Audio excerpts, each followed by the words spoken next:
Pinupuri ka namin, O Diyos, Ama, Anak, at Espiritu Santo.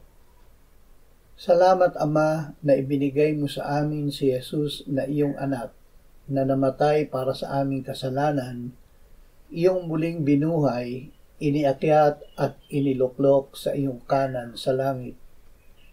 Salamat na ibinigay mo sa amin ang iyong banal na Espiritu, at sa pamamagitan niya ay ibinuhos mo ang iyong pag-ibig sa aming puso.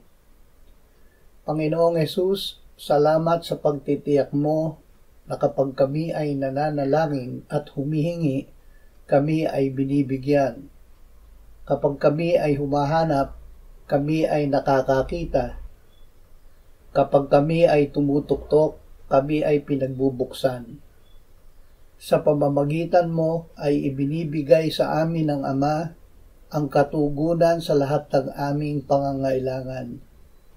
Salamat na hindi lamang mga material na bagay ang ibinigay sa amin ng Ama, kundi ikaw at ang Espiritu Santo na ngayon ay nananahan sa amin. Amen.